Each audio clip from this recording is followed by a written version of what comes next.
Bismillahirrahmanirrahim. Assalamualaikum warahmatullahi wabarakatuh. Baik, karena ada yang baru datang, jadi kita sesinya saya percepat. Ini kita akan dengarkan. Tadi diskusi saya bagi dalam 4 kelompok. Masing-masing kelompok akan bicara tentang terhadap 2 pertanyaan. Pertanyaan pertama tentang masalah apa yang saudara temukan dalam ranah hukum pidana anak ini, entah masalah dalam ranah hukumnya, entah dalam ranah faktanya. Saudara bicara das sen atau das solid, atau bisa jadi permasalahan hukum. Kalau hukumnya itu bicara tentang ius constituendum, apa yang dicita-citakan tapi ternyata tidak sesuai dengan ius constitutum, aturan hukumnya belum sesuai. Oke, banyak hal.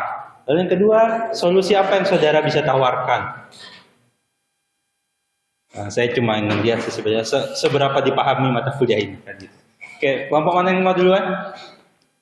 Jangan saya Pak, jangan saya gitu. Ada? Mau duluan? Mana? Belakang. Nah, belakang angkat tangan duluan. Oke. Silakan. Angkat tangan tapi kasih orang. Nah, ini saya juga yang bicara berpengalaman. Silakan. Bebas, Oke, baik. Jadi berdasarkan hasil diskusi yang dilakukan kelompok kami selama kurang lebih 15 menit. Nah, berdasarkan hasil diskusi kami menemukan 3 masalah di dalam sistem peradilan anak, sistem peradilan anak di Indonesia. Yang pertama adalah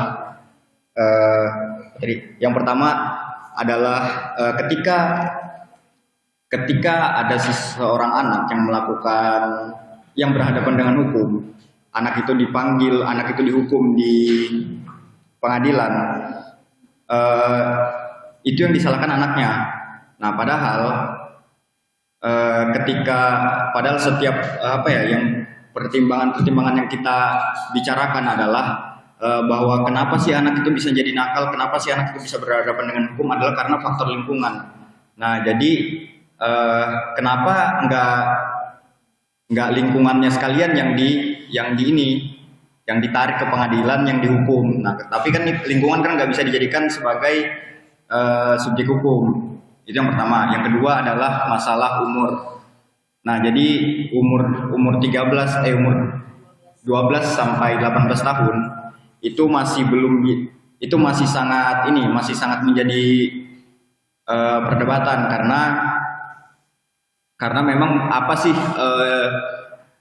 sih yang menjadi tujuan, apa sih yang menjadi rujukan, yang memang benar-benar rujukan untuk menetapkan bahwa anak ini bisa bertanggung jawab atas hukum, atau anak ini bisa menjadi subjek hukum ketika umurnya mulai dari 12 tahun sampai 18 tahun. Dan yang terakhir adalah permasalahan ketiga. Yang permasalahan ketiga ini adalah ada pengecualian ketika seseorang anak bisa dianggap sebagai subjek hukum, yaitu ketika dia sudah menikah. Nah, ketika dia sudah menikah, dia sudah dianggap sebagai subjek hukum. Nah, sekarang itu banyak anak tuh yang banyak orang-orang atau anak-anak yang sudah menikah di bawah umur 18 tahun, 14 atau 15 tahun. Nah, jadi kalau misalnya rujukan dari penetapan umur anak itu 12 sampai 18 tahun itu adalah kondisi psikologis, tidak menutup kemungkinan bahwa anak yang menikah di bawah 18 tahun ini itu memiliki kondisi psikologis yang sama, itu bisa benar-benar bisa bertanggung jawab atas apa yang ia lakukan. Nah, gitu. Nah, jadi solusi yang ditawarkan dari kelompok kami adalah gimana, Bang?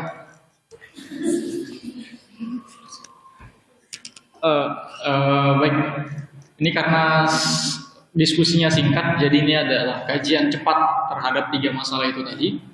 Untuk masalah pertama, ini permasalahan konstruksi sosial kita ketika misalnya kita melihat anak melakukan apa yang kita sebut sebagai kenakalan anak yang kemudian menimbulkan perbuatan pidana, kita seringkali dalam benak kita itu terkonstruk bahwa yang menjadi masalah itu adalah lingkungan sosialnya. Anak menjadi salah melakukan perbuatan itu karena lingkungan sosialnya yang memang tidak baik untuk pertumbuhan si anak. Nah, permasalahannya dalam peranata hukum kita itu tidak memungkinkan untuk menghukum lingkungan sosial, karena kita tidak mungkin memanggil lingkungan sosial ke dalam pengadilan lalu kemudian dihukum dan lain sebagainya, karena itu bukan subjek hukum sebagaimana dijelaskan Aidil. Solusi yang coba untuk kami tawarkan adalah kita bisa membawa penyelesaian masalah atau penyelesaian terhadap perbuatan atau tindak pidana dari seorang anak itu di luar pengadilan, di luar daripada pendekatan-pendekatan yang kita pelajari dalam mata kuliah ini, entah itu misalnya pendekatannya secara restoratif, lalu kemudian ada diversi, lalu kemudian ada melalui sistem peradilan misalnya. Nah, kita membutuhkan ada satu ketentuan di mana ketika ada perbuatan tindak pidana anak, maka lingkungannya kita rekayasa supaya itu bisa menjadi pemasyarakatan bagi si anak, tempat pemulihan kondisi si anak supaya menjadi apa yang kita sebut sebagai beradab. Jadi dia tidak dikondisikan kembali ke masyarakat dalam lembaga pemasyarakatan, karena lagi-lagi sinopsis di dalam kepala kita ketika misalnya mendengar lapas, meskipun itu lapas anak, itu adalah kriminalitas. Nah, oleh karenanya lingkungan sosialnya itu direkayasa untuk pertumbuhan si anak atau untuk evaluasi tindakan si anak itu tadi. Ya mungkin lingkungan terkecilnya, keluarga, dan lain sebagainya. Dan itu menjadi tanggung jawab misalnya penguasa, pemerintah, dan lain sebagainya. Lalu kemudian permasalahan yang kedua, kami mencoba untuk menawarkan cara baca yang mungkin alternatif cara membaca subjek itu. Atau terbentuknya subjek ya. Jadi ketika misalnya kita mengatakan anak yang dapat mempertanggungjawabkan perbuatannya adalah anak yang telah berumur 12 dan belum genap 18 tahun, kita kadang-kadang bingung, ini dapatnya dari mana? Bagaimana kalau misalnya, ini bukan untuk mengubah umur itu ya, tapi untuk memahami kenapa itu mesti umur 12 dan sebelum 18. Karena orang hukum menurut saya perlu juga kita melampaui undang-undang itu sendiri. Misalnya dalam hal ada satu kasus, tapi kita menganggap, oh itu seharusnya belum boleh di begini-begini, tapi belum boleh dihukum dan lain sebagainya. Nah, bisakah kita melampaui itu? Bisa. Dengan cara menggunakan alternatif pembacaan baru, bukan pembacaan baru ya, alternatif pembacaan terhadap subjek. Ya dalam beberapa teori mungkin salah satunya bisa kita gunakan adalah ada yang bilang misalnya menggunakan dekonstruksi atau misalnya menggunakan hermeneutics of suspicious atau penafsiran dengan kecurigaan, jadi selalu mencurigai apakah anak yang berumur 12 tahun itu kenapa dia disebut anak, kenapa dia bisa bertanggung jawab, dan kenapa anak yang belum berusia 12 tahun itu belum bisa bertanggung jawab, dan seterusnya. Jadi menawarkan cara baca alternatif cara membaca subjek itu. Lalu yang ketiga tentang masalah perkawinan tadi, ya mungkin kurang lebih solusinya adalah sama dengan yang kedua, karena persoalan umur itu tadi ya, diskusinya tidak sampai panjang lebar untuk membahas alternatif solusi yang lain. Mungkin nanti kita bisa diskusikan lebih lanjut bersama dengan kelompok-kelompok lain. Terima kasih.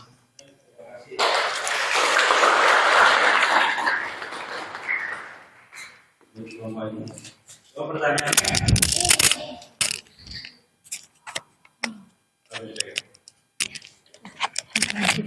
Tes. Oh iya Pak. Bentar, ada satu pertanyaan. Kita katanya kalau nikah jadi dewasa kan, kalau usia belum nyampe kan, kita nikah kalau sekali, kalau lebih sekali, apakah nama dewasa?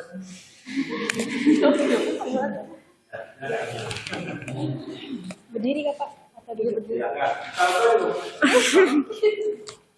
Ya, sebenarnya di sini kelompok kami membahas kasus yang seperti yang saya pernah tanyakan kepada Bapak soal kasus yang terjadi pada teman saya. Menurut Undang-Undang Nomor 11 Tahun 2012 tentang Peradilan Pidana Anak dalam pasal 20 menyebutkan bahwa umur yang dikatakan sebagai anak adalah umur di bawah 18 tahun.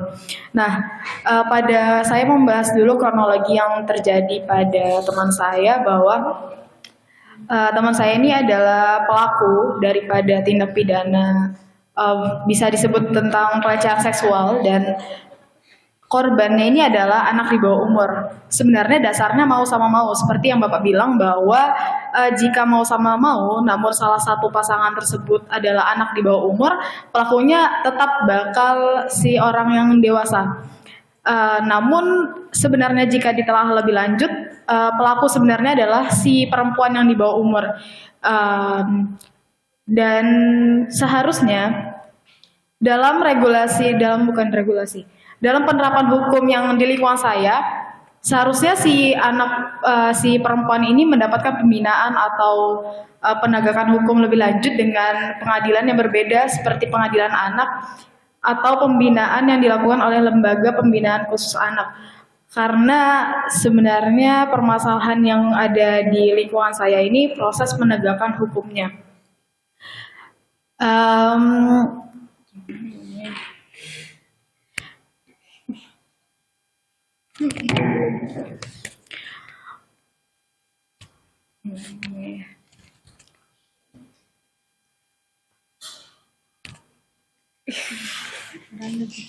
Apa? Ya mungkin itu aja saja Pak yang bisa saya jelaskan. Baik. Oh, oke. Izin dulu aja Pak. Baik, dari kasus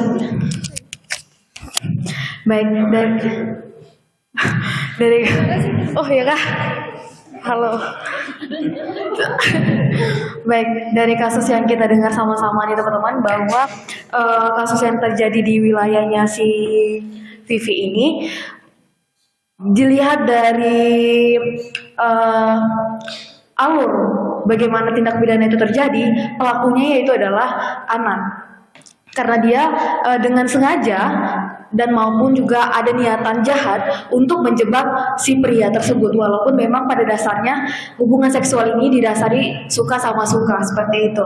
Namun yang terjadi pada lingkungan si Bibi ini, kasus yang dijabarkan tadi oleh Bibi, anak ini yang dikatakan sebagai pelaku tidak mendapatkan upaya ataupun tindakan lebih lanjut oleh hukum, malah dibebaskan tanpa syarat apapun. Padahal seharusnya di hukum ini telah tersedia LPKA, yaitu Lembaga Pembinaan Khusus dan Anak.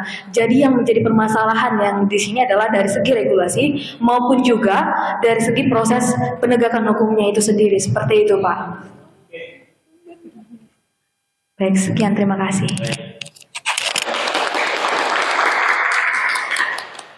Dari cerita itu kita dapat hikmah ya, bahwa yang kelihatannya cukup yang kecil bisa kurang aja. Saya bilang dengan halus gitu. Ya, gitu ya, hati-hati. Ini juga teman-teman. Segalanya baik-baik saja ya. Di belakang saudara, di belakang saudara. Oke, di waktu yang menjawab. Oke, ada kelompok selanjutnya?